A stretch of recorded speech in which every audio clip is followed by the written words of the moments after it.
ইদানিং রাজনৈতিক স্লোগানে অশ্লীল শব্দ প্রয়োগের প্রবণতা বাড়ছে। সক্রিয় প্রায় সব রাজনৈতিক দলেই এটার চর্চা শুরু হয়েছে। রাজনৈতিক ক্ষেত্রে কি অশ্লীলতার ব্যাপারে ছাড় আছে? কোরআন হাদিসের আলোকে জানাবেন। না, প্রশ্নই ওঠে না। রাজনৈতিক ক্ষেত্রে অশ্লীলতার ব্যাপারে ছাড় থাকতেই পারে না। ইসলাম যেটাকে নিষেধ করেছে সেটা অন্য দশজনের জন্য যেরকম নিষেধ পলিটিশিয়ানদের জন্য বা পলিটিক্সের সাথে যারা জড়িত তাদের জন্য নিষিদ্ধ। অশ্লীল বাক্য ব্যবহার করা এটা খুবই গর্হিত বিষয়। এটা এমনিতেই আমাদের সমাজে রাজনৈতিক অস্থিরতা অনেক বেশি বিরাজমান। পরস্পরের মধ্যে শ্রদ্ধাবোধের ঘাটতি এমনি আছে।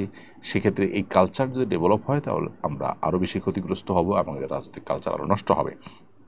নবী করিম সাল্লাল্লাহু সাল্লাম অশ্লীলতাকে কখনো প্রশ্রয় দেননি। দেখুন, মক্কার মানুষজন প্রিয় নবী সাল্লাল্লাহু সাল্লামের প্রচণ্ড বিরোধী ছিল।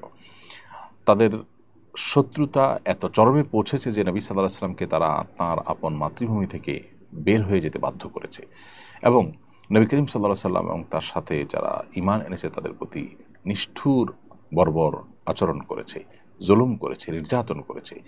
এত বড় শত্রু হওয়ার পরও নবী সাল্লাল্লাহু সাল্লাম বা তার সাহাবীরা মক্কার মুশরিকদেরকে আপনার গালমন্দ করা, অশ্লীল কোনো উক্তি করা তাদের সম্পর্কে, এটা আপনি দেখাতে পারবেন না। এটাই হলো ইসলামের শিক্ষা। অতএব আমাদের রাজনৈতিক কালচারে পরস্পরের শ্রদ্ধাবোধটা থাকা দরকার। কোনো অবস্থাতেই পরস্পরকে তুচ্ছ-তাচ্ছিল্য করা, হেয় প্রতিপন্ন করা এবং বিশেষ করে যে অশ্লীল বাক্যালাপ করা, এটা বন্ধ হওয়া উচিত। কোনো দলের অনুসারীরা এটা করলে দলের সিনিয়ররা, নেতাকর্মীরা দায়িত্বশীল পর্যায় থেকে তাদের এগুলোকে নিরুৎসাহিত করা উচিত। এটা সুস্থ এবং শুদ্ধ রাজনৈতিক ধারা বিকাশে আমাদের জন্য সহায়ক হবে ইনশাআল্লাহ তাআলা। নবী করিম সাল্লাল্লাহু আলাইহি ওয়াসাল্লাম থেকে একটা হাদিস বর্ণিত হয়েছে সহিহ ইবনে হিব্বানে, আরও বিভিন্ন হাদিস কিতাবে, যে আবু দারদা রাদিয়াল্লাহু তাআলা বলেছেন, নবী সাল্লাল্লাহু আলাইহি ওয়াসাল্লাম বলেছেন, ইন্নাল্লাহা ইউবগিদুল ফাহিশাল বাদি, আল্লাহ তাআলা অশ্লীল উক্তিকারী এবং নিচু কথা বলে, নিচু আচরণ করে এরকম মানুষকে অপছন্দ করেন।